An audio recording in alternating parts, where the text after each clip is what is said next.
alongside head Javelina softball coach Craig Nicholson, I'm Mark and Sarah for Javelina Athletics. All right, Coach, one more weekend at home for you guys. You guys are back for Super Regionals. First time this program has ever made it this far. How excited is this ball club for these two, possibly three games this weekend? Well, I think we're excited. I think first and foremost we're happy to be at home, and obviously we're back in a format that we're very used to, just playing a three-game series, and we'll spend the rest of the today and tomorrow getting ready, and be ready to go Thursday night.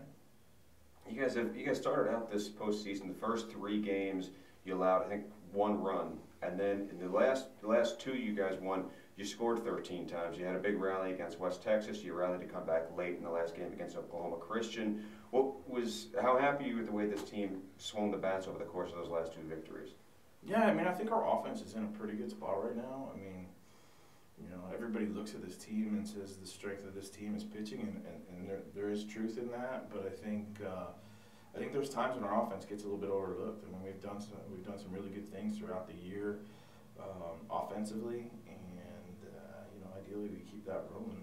We've made big strides in that area, and I think our offense feels pretty good about itself right now. Yeah, so much of what this team does well is fueled by the top of the order. Both Lauren Kelly and Victoria Schooner-Sabrier do such a great job of getting on base, and it took a little while until this lineup kind of took the shape that it's kind of held recently.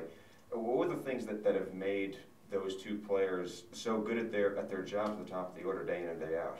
Well, I think patience, with both of them.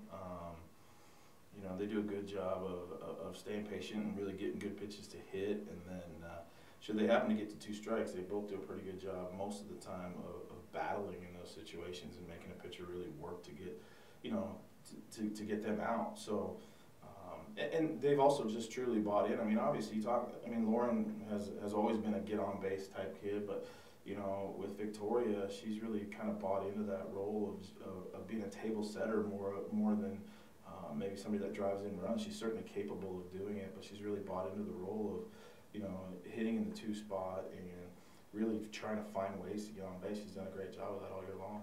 Yeah, Cameron, the other side of that coin, Cameron comes in here with two players who fill those roles, who are as good at those roles probably anybody in the country. Brenna Busby and Kamari Edwards. Brenna Busby, I think, is one home run away from a 2020 season.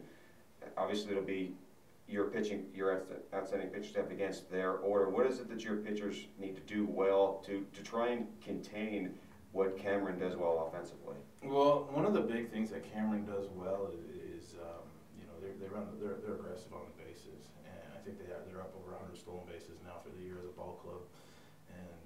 And quite frankly, the easiest way to control a running game is to keep them on base. Sometimes easier said than done, right?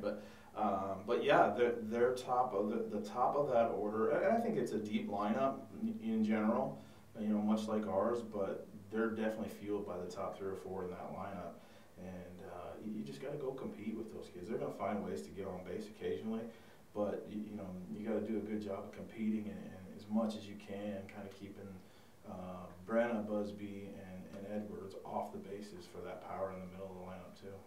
All right, well, Coach, thanks for the time. We'll see you at Hubert Field. Best of luck again this weekend. Sounds good. Thank you, Mark.